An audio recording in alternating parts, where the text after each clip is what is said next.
نحمدہ ونصلی علی رسولہ الکریم اما بعد بسم اللہ الرحمن الرحیم اللہم صلی علی محمد وعلی آل محمد وبارک وسلم۔ عزیز طلبہ و طالبات اور معزز حضرات و خواتین، السلام علیکم ورحمۃ اللہ وبرکاتہ۔ الفیل کا مطالعہ کریں گے، اور جو سورۃ الفیل کا مطالعہ کریں گے تو ترجمہ اور تشریح بھی، اس کا تعارف بھی اور علم و عمل کی باتیں بھی ہمارے سامنے آئیں گی۔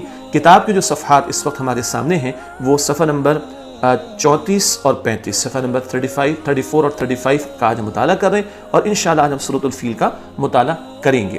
سب سے پہلے ایک مرتبہ اس کا ترجمہ آپ کے سامنے رکھ دیتے ہیں، اور آپ میرے سامنے دہرانے کی بھی کوشش کیجیے گا انشاءاللہ۔ اعوذ باللہ من الشیطان الرجیم، میں اللہ کی پناہ میں آتا ہوں شیطان مردود سے۔ بسم اللہ الرحمن الرحیم، اللہ کے نام سے شروع جو بڑا مہربان نہایت رحم فرمانے والا ہے۔ الم تر کیف فعل ربک باصحاب الفیل الم یجعل کیدہم فی تضلیل وارسل علیہم طیرا ابابیل ترمیہم بحجارۃ من سجیل فجعلہم کعصف مأکول۔ میں نے آہستہ آہستہ پڑھا تاکہ آپ سماعت فرما سکیں، سن سکیں۔ اب آئیے میرے ساتھ آپ پڑھیے گا بھی، اور ہم ترجمہ بھی ساتھ ساتھ کریں گے انشاءاللہ۔ الم تر، اے نبی صلی اللہ علیہ وسلم، کیا آپ نے نہیں دیکھا؟ کیف فعل ربک باصحاب الفیل، کہ آپ کے رب نے ہاتھی والوں کے ساتھ کیسا سلوک کیا۔ الم یجعل کیدہم فی تضلیل، کیا اس نے ان کی چال کو بیکار نہیں کر دیا۔ وَأَرْسَلَ عَلَيْهِمْ طَيْرًا أَبَابِيلَ، اور اس نے ان پر جھنڈ کے جھنڈ پرندے بھیجے۔ تَرْمِيهِمْ بِحِجَارَةٍ مِّن سِجِّيلٍ، جو ان کو کنگر کی پتھریاں مارتے تھے۔ فَجَعَلَهُمْ كَعَصْفٍ مَأْكُولٍ، تو اللہ نے انہیں کھائے ہوئے بھوسے کی طرح کر دیا۔ کچھ الفاظ انشاءاللہ تھوڑے سے جو مشکل ہیں، ان کا ترجمہ اور مفہوم آگے آپ کے سامنے آ جائے گا انشاءاللہ۔ یہ تو سورۃ الفیل کی ہم نے تلاوت کی اور اس کا ترجمہ بھی ہم نے پڑھ لیا۔ اب آئیے ابتدا کرتے ہیں کہ آج ہم کیا کچھ سیکھ رہے ہوں گے انشاءاللہ تعالی۔ اس کو ہم کہتے ہیں مقاصد مطالعہ، لرننگ آؤٹ کم۔ انشاءاللہ آج مندرجہ ذیل باتیں معلوم ہو جائیں، یہ ہمارے پیش نظر ہے۔ نمبر 1، خانہ کعبہ کا مقام و مرتبہ کیا ہے۔ نمبر 2، ابرہہ کون تھا اور اس کے مقاصد کیا تھے۔ ہاں، فوراً کہیں گے جی وہ تو قصہ ہم نے پڑھ لیا۔ بھئی قصہ پڑھا تھا، اب آیات کی تشریح بھی تو پڑھنی ہے نا، تو کچھ باتوں کو دہرا لیں گے۔ اسی لیے کہا قصہ پڑھ لیا ہاتھی والوں کا، تو اب یہ باتیں سمجھنا اور دہرانا آسان ہوگا انشاءاللہ۔ تو دوسری بات ہم یہ سمجھیں گے انشاءاللہ، ابرہہ کون تھا اور اس کے مقاصد کیا تھے، مقصد کی جمع مقاصد۔ تیسرا نقطہ، اللہ سبحانہ وتعالی نے اپنے گھر کی حفاظت کیسے فرمائی۔ اور چوتھی بات، واقعہ فیل کے عملی پہلو کیا ہیں۔ کچھ علمی باتیں ہوتی ہیں، کچھ عملی باتیں ہوتی ہیں جن کا ہمارے عمل سے، ایکشن سے تعلق ہوتا ہے۔ تو واقعہ فیل کے عملی پہلو کیا ہیں، یہ بھی انشاءاللہ ہم سمجھیں گے۔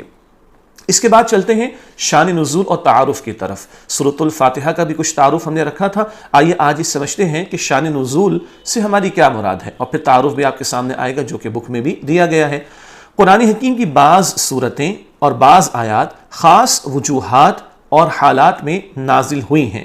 ان وجوہات اور حالات کو بیان کرنا اس صورت یا آیت کا شان نزول کہلاتا ہے۔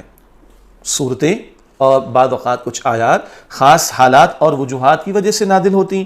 اب ان وجوہات کو بیان کرنا، وجہ کی جمع وجوہات اور حالت کی جمع حالات، تو ان وجوہات اور حالات کو بیان کرنا اس صورت کا یا آیت کا شان نزول کہلاتا ہے۔ بیک گراؤنڈ کہہ لیں انگلش کے اندر۔ یہ صورت ابرہہ کے خانہ کعبہ پر حملہ کرنے کے بارے میں نازل ہوئی۔ پورا واقعہ تو ہم سن چکے ہیں۔ یہ واقعہ حضور نبی کریم صلی اللہ علیہ وسلم کی پیدائش مبارک سے 50 دن پہلے پیش آیا تھا۔ تو اتنے عظیم واقعے کا معاملہ ہو گیا، اور سب سے عظیم واقعہ حضور صلی اللہ علیہ وسلم کی پیدائش کا واقعہ، اس واقعے سے 50 دن پہلے وہ پیش آیا تھا۔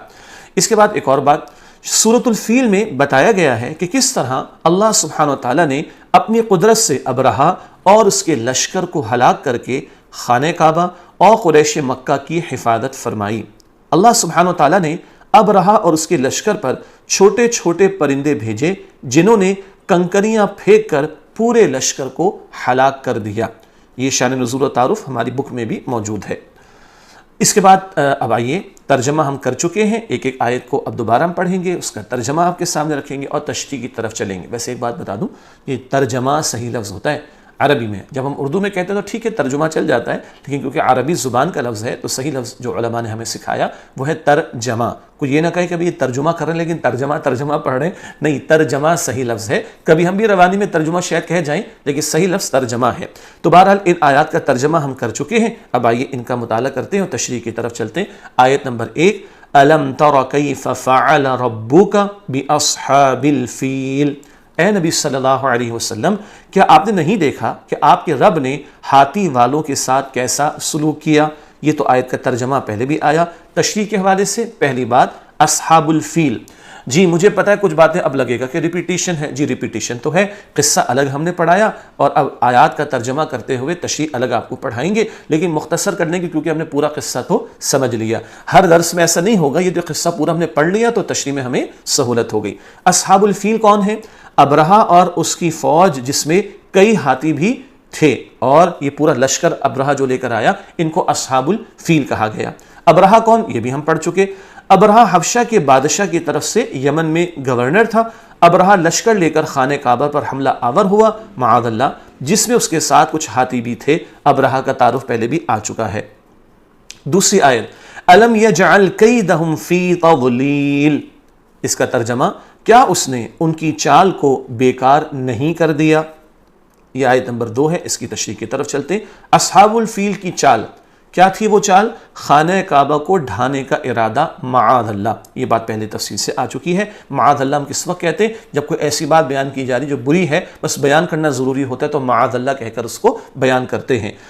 ابرہہ کے اور مقاصد، ایک مقصد تو یہ تھا نا کہ معاذ اللہ وہ خانہ کعبہ کو ڈھا دے، اس کا جو گرجا گھر تھا وہاں پر لوگ آنا شروع ہو جائیں، یہ تو تھا ایک ظاہر کا مقصد۔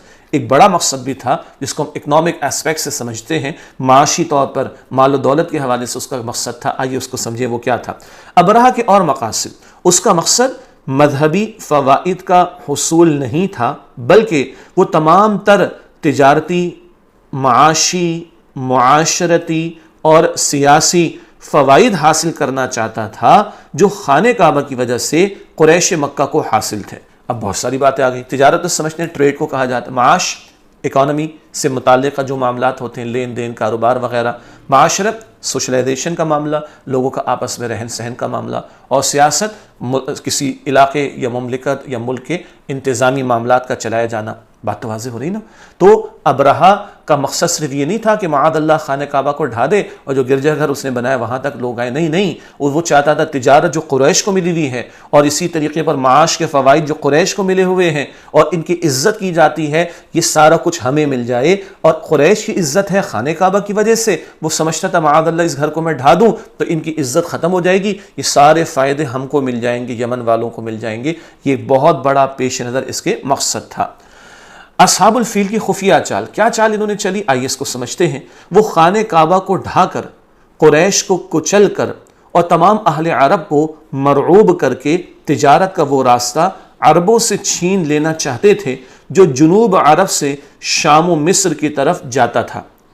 یہ جو رحلت الشتاء والصیف، ارے ہاں اگلی سورۃ سورہ قریش ہے نا، آپ کو یاد بھی ہوگی، اس میں پڑھ لیں گے، تو عربوں کی تجارت چلتی تھی نا، تو بڑے تجارتی روٹس اور راستے ان کے پاس تھے، اور اس کی رال ٹپکتی تھی ابرہہ کی اور ان لوگوں کی، اور یہ چاہتے تھے کہ قریش سے اور عربوں سے یہ سب کچھ واپس چھین لیں۔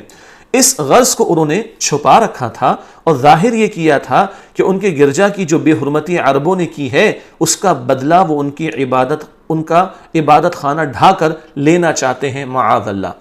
استغفر اللہ۔ یاد آگے بات کیا ہوئی تھی؟ وہ کسی عرب میں سے کسی شخص نے جا کر گندگی پھیلا دی تھی اور ان کو غصہ آیا اور انہوں نے ارادہ کیا کہ خانہ کعبہ کو معاذ اللہ ڈھا دیں، لیکن یہ ظاہر کی ایک بات تھی۔ حقیقت کیا تھی؟ یہ تجارت کے جو راستے تھے، یہ ساری تجارت جو قریش کو ملی ہوئی تھی، یہ چھیننا چاہتے تھے ان سے یہ ابرہہ اور اس کے لشکر کے لوگ۔ اسی طرح اگلا نقطہ، اللہ سبحانہ و تعالیٰ کا ان کی چال کے ساتھ معاملہ۔ اللہ سبحانہ وتعالیٰ نے انہیں ناکام کر دیا، ان کی چال کو بیکار، بے مقصد اور بے نتیجہ کر دیا۔ یہ اپنی سمجھ کے مطابق تو چلے تھے لیکن اپنے منصوبے میں ناکام ہو گئے، اور ان کے منصوبے کو اللہ نے ناکام فرما دیا اور بے مقصد کر دیا اور بیکار بنا دیا۔ ایک عملی پہلو، اچھا ایک بات میں عرض کر دوں، ٹیچرز کو بھی معلوم ہے اور طلباء و طالبات کو بھی پتہ ہے، ایک تو ہم نے آپ کو ٹیکسٹ بک دی رکھی ہے، ایک ہماری ٹیچر گائیڈ بھی ہے، بیسیکلی وہ ٹیچرز کے لیے ہے، پیرنٹس کے لیے بھی ہے۔ اس سے یہ پوائنٹس ہیں جو ہم آپ کے سامنے رکھ رہے ہیں تاکہ اس پوری ویڈیو سیریز سے جہاں طلباء و طالبات فائدہ اٹھا سکیں، وہاں ہمارے وہ ٹیچرز اسکولوں میں پڑھائیں گے انشاءاللہ تعالیٰ اس نصاب کو، ان کو بھی فائدہ ہو سکے۔ اور تو اور بہت سے لوگ اپنے گھروں میں جس یہ ویڈیو پلے کر کے بھی اس سلیبس سے فائدہ اٹھا سکتے ہیں۔ تو یہ ریکارڈنگ جہاں ایک آن لائن کورس کے لیے استعمال کر رہے ہیں، وہاں بہت سارے اعتبارات سے ٹیچرز ہیں، پیرنٹس ہیں اور گھروں میں بیٹھے لوگ ہیں، وہ بھی اس سے فائدہ اٹھا سکیں گے۔ تو ٹیچر گائیڈ کا میں نے ذکر کر دیا، اس کو ہم رہنمائی اساتذہ کہتے ہیں۔ بس یہ کہ اس میں سے یہ پوائنٹس ہم آپ کے سامنے تشریح کے طور پر رکھ رہے ہیں، اور کچھ میں اور بھی ساتھ ساتھ ایکسپلینیشن بھی، تشریح بھی پیش کر رہا ہوں۔ تو ایک عملی پہلو بھی ہم ٹیچر گائیڈ میں دیتے ہیں، وہ کیا ہے بھلا؟ اصحاب الفیل کی چال کو ناکام بنانے میں بتوں یا دیوی دیوتاؤں کا کوئی دخل نہیں تھا۔ ان کی چال کو کس نے ناکام کیا؟ اللہ سبحانہ وتعالیٰ نے۔ تو ان مشرکین عرب کو بتایا جا رہا ہے، عرب کے لوگ، مکہ کے لوگ جو مشرک تھے، تم دیوی دیوتاؤں بتوں کو پکارتے ہو، دیکھو ان کا کوئی اختیار نہیں، اصل اختیار کس کا ہے؟ اللہ کا۔ اس واقعے سے ان لوگوں کو توحید کی دعوت بھی دی گئی ہے۔ اگلا نقطہ، توحید برحق ہے جس کی دعوت نبی کریم صلی اللہ علیہ وآلہ وسلم دے رہے ہیں، اور بت پرستی بالکل باطل ہے جس میں مشرکین مکہ مبتلا ہیں۔ باطل جھوٹ کو بھی کہا جاتا ہے۔ تو اللہ کے پیارے نبی علیہ السلام توحید کی دعوت دے رہے ہیں، اور اس واقعے سے تو بتوں کا عاجز ہونا اور ان کا کوئی اختیار نہیں ثابت تو ہو گیا، اصل اختیار کس کا ہے؟ اللہ سبحانہ وتعالیٰ کا۔ یہ ایک پریکٹیکل اسپیکٹ بھی اس واقعے سے سامنے آ رہا ہے۔ اس کے بعد تیسری آیت سورہ فیل کی، وَأَرْسَلَ عَلَيْهِمْ طَيْرًا أَبَابِيلَ، اس کا ترجمہ، اور اس نے ان پر جھنڈ کے جھنڈ پرندے بھیجے۔ یہ ترجمہ ہے آیت نمبر 3 کا۔ اس کی طرف چلتے ہیں۔ جھنڈ بہت بڑی تعداد کو، کثیر تعداد کو جھنڈ کہا جاتا ہے۔ اچھا، یہاں ابابیل کا لفظ آیا ہے، ابابیل سے مراد یہ پرندے کا نام نہیں ہے۔ ہمارے اردو زبان میں ہم ابابیل ایک پرندے کو جانتے ہیں، یہاں ابابیل کا لفظ وہ ابابیل پرندے کے نہیں آیا۔ آئیے اس کو سمجھ لیں، پرندے کا نام نہیں بلکہ اس سے مراد ہے جھنڈ کے جھنڈ، یعنی کثیر تعداد میں ہاتھیوں کے لشکر کے مقابلے میں پرندوں کے لشکر ہیں۔ وہ اللہ نے چھوٹے چھوٹے پرندے بھیجے، یہ اتنا بڑا لشکر لے کر آئے، اللہ نے چھوٹے چھوٹے پرندوں کو ایک لشکر بھیج دیا، اور اس سے یہ ہاتھی والوں کا لشکر جو ہے وہ تباہ کر دیا گیا۔ تو ابابیل یہ جھنڈ کے جھنڈ یعنی کثیر تعداد میں، بڑی تعداد میں جو پرندے آئے اس کو ذکر کیا گیا ہے۔ اس کے بعد آیت نمبر 4 ہے، ترمیہم بحجارۃ من سجیل۔ اس کا مفہوم ترجمہ، جو ان کو کھنگر کی پتھریاں مارتے تھے۔ یہی لفظ آپ کو مشکل لگا، لیکن اردو لغت میں ہمیں یہی لفظ مل سکا، اس کو آگے بیان کر دیں گے۔ تشریح میں تو بات آ جاتی، لیکن لفظ لانا ہوتا ہے نا ترجمے میں، تو کھنگر یہی لفظ تمام ترجمہ کرنے والے ہمارے علماء نے اختیار کیا، لغت میں بھی ہمیں ڈکشنری میں بھی یہ لفظ ملا، جو ان کو کھنگر کی پتھریاں مارتے تھے۔ اس سے کیا مراد ہے؟ آئیے اس کو تھوڑا تشریح میں سمجھ لیتے ہیں۔ جب ابرہہ کا لشکر وادی محصر کے پاس پہنچا تو اللہ سبحانہ وتعالیٰ نے پرندوں کے جھنڈ بھیج دیے تاکہ اس لشکر کو ہلاک کر دیا جائے۔ محصر، صحیح پڑھ لیں گے نا، وادی محصر۔ تو اللہ نے پرندے بھیجے جھنڈ کی جھنڈ، تعداد یعنی بڑی تعداد میں، تاکہ اس لشکر کو ہلاک کر دیا جائے۔ ان پرندوں کی چونچوں اور پنجوں میں کنکریاں تھیں جو چنے یا مسور کے دانے کے برابر تھیں۔ یہ مفسرین نے بیان فرمایا، چھوٹی چھوٹی چنے کا دانہ چھوٹا سا، مسور تو بہت چھوٹا، ہاں اتنی چھوٹی چھوٹی کنکریاں۔ اللہ اکبر، کیا اس کے اندر پاور ہوگی؟ اللہ اکبر، کیا اس کے اندر طاقت ہوگی؟ ہاں، یہ لیکن بھیجا کس نے؟ اللہ سبحانہ وتعالیٰ نے۔ ہم اپنی عقل سے نہ سوچیں، ہاں کسی سائنٹیفک فیکٹ کے تعلق سے نہ سوچیں، اللہ سبحانہ وتعالیٰ کی قدرت کی تعلق سے سوچیں۔ یہ چھوٹی چھوٹی کنکریاں بھیجی اور یہ لشکر تباہ و برباد کر دیا گیا۔ اصحاب الفیل کا انجام، جس شخص کو بھی یہ کنکری لگتی وہ پگھل جاتا۔ یہ واقعے میں بات آئی تھی نا، اسی لیے میں نے کہا تشریح سادہ ہو جائے گی انشاءاللہ۔ جس شخص کو بھی یہ کنکری لگتی وہ پگھل جاتا اور اس کا گوشت جھڑ جاتا اور بالآخر مر جاتا۔ خود ابرہہ کا بھی صنعاء پہنچتے پہنچتے یہی انجام ہوا، اس کی حالت بگڑ گئی، پھر اس کا سینہ پھٹ گیا، دل باہر نکل آیا اور وہ مر گیا۔ یہ بات تفصیل سے پہلے ہمارے سامنے آ چکی ہے۔ اب آئیے سجیل، جو بڑا مشکل لفظ لگ رہا تھا کھنگر، اس کو تھوڑا آسان کر لیں۔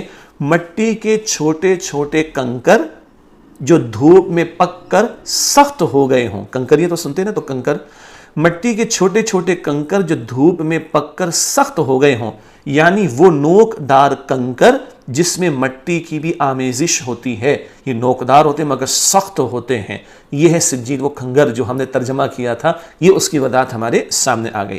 اس کے بعد آخری آیت ہے سورۃ الفیل کی، فَجَعَلَهُمْ كَعَصْفٍ مَأْكُولٍ، تو اللہ نے انہیں کھائے ہوئے بھوسے کی طرح کر دیا۔ یہ آیت نمبر 5 کا ترجمہ تشریح کے حوالے سے، کھائے ہوئے بھوسے سے مراد ان کے جسم کے اجزاء اس طرح بکھر گئے جیسے کھایا ہوا بھوسا ہوتا ہے، ریزہ ریزہ کر دیا اللہ سبحانہ وتعالیٰ نے۔ جانور جب چرتا ہے، چارہ لیتا ہے اور اس کے منہ سے کچھ ذرات نکلتے ہیں تو کھایا ہوا بھوسا جو ہے نا جیسے ریزہ ریزہ ہو جاتا ہے، اللہ نے ان لوگوں کو ریزہ ریزہ کر کے ہلاک و برباد کر دیا اور عبرت کا نشان بنا دیا۔ یہ آیت نمبر 5 کا بیان تو مکمل ہوا، لیکن عملی پہلو بڑا اہم ہے جو ہمارے سامنے آ رہا ہے، اور بہت توجہ سے اس کو سنیے گا۔ عملی پہلو میں لکھا ہے ہم نے، ظالم اور بدبخت لوگوں کا یہی انجام ہوتا ہے جو اللہ سبحانہ وتعالیٰ سے بغاوت اختیار کرتے ہیں اور حدود بندگی سے نکل کر اپنے خالق و مالک کے سامنے اکڑنے لگتے ہیں۔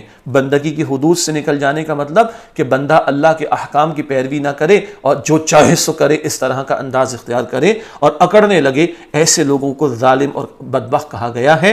اور ان کے تعلق سے آگے پڑھیے گا، نیز اس سے یہ بھی واضح ہو جاتا ہے کہ اللہ سبحانہ وتعالیٰ کے لشکروں کو اس وحدہ لا شریک کے سوا کوئی نہیں جان سکتا کہ وہ کس سے کیا کام لے لے، جو اگرچہ ظاہری طور پر کمزور نظر آتے ہوں۔ اللہ کے لشکروں کو سمجھنا، اس کی تعداد کو سمجھنا ہمارے لیے ممکن نہیں، اور ان کی نوعیتیں کیسی کیسی، ان کی اقسام کیسی کیسی ہیں، ہم نہیں سمجھ سکتے۔ اب دیکھیے اسی ابرہہ کے لشکر کو ہلاک کیسے کیا اللہ نے، چھوٹے چھوٹے پرندے اور ان کی چونچ اور پنجوں میں چھوٹی چھوٹی کنکریاں، تو اللہ کے لشکروں کا ہم اندازہ نہیں کر سکتے۔ جیسا کہ چھوٹے چھوٹے پرندوں سے چھوٹی چھوٹی کنکریوں کے ذریعے طاقتور ہاتھیوں کے لشکر کو تباہ و برباد کر دیا۔ اللہ اکبر، کل اختیار اللہ کا، جس طرح چاہے وہ اپنے اختیار کو استعمال فرمائے، اور بڑے بڑے سرکشوں کو تباہ و برباد کرنے کے لیے کوئی بڑا اہتمام نہیں کرنا پڑتا اللہ کو، چھوٹے چھوٹے پرندوں سے اللہ تعالیٰ ان بڑے بڑے لشکروں کو تباہ و برباد کر دیتا ہے۔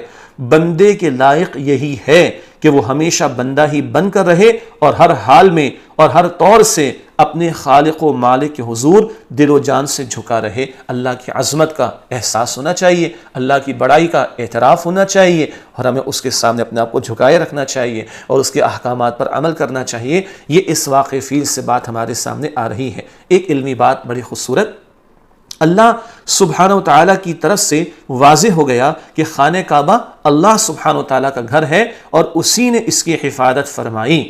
اسی طرح نبی کریم صلی اللہ علیہ وآلہ وسلم اللہ سبحانہ وتعالیٰ کے رسول ہیں، اور اللہ سبحانہ وتعالیٰ ہی ان کے حفاظت فرمائے گا اور کامیابی عطا فرمائے گا۔ گھر اللہ کا، حفاظت اس نے فرمائی، رسول پاک علیہ السلام اللہ کے رسول، اللہ ہی ان کی حفاظت فرمائے گا اور ان کو کامیابی عطا فرمائے گا۔ دین بھی کس کا ہے؟ اللہ کا، اللہ حفاظت فرمائے گا۔ دین والے بھی اللہ کے بندے ہیں، وہ اللہ کے ساتھ تعلق مضبوط رکھیں گے، اللہ تعالیٰ ان کی بھی حفاظت فرمائے گا۔ یہ الحمدللہ ناظرین کرام اور عزیز طلباء و طالبات، سورۃ الفیل کی تشریح تو ہو گئی مکمل، اور ہر لیسن کے آخر میں کیا ہوتا ہے؟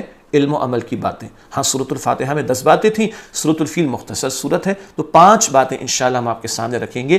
یہ پورا سبق مکمل ہوا تو کچھ علمی نقطے ہوں گے، کچھ عملی پہلو ہوں گے، وہ ہمارے جو سامنے آتے ہیں اس کو ہم علم و عمل کی باتیں اس کے عنوان میں آپ کے سامنے رکھتے ہیں۔ پہلا نقطہ، اللہ سبحانہ وتعالیٰ سب سے زیادہ قوت اور طاقت والا ہے، وہی اپنے گھر اور دین کی خود حفاظت فرمانے والا ہے۔ یہ سورۃ الفیل کی پہلی آیت سے بات ہمارے سامنے آئی۔ آسان نقطہ ہے، دوسرے نقطے کی طرف چلتے ہیں۔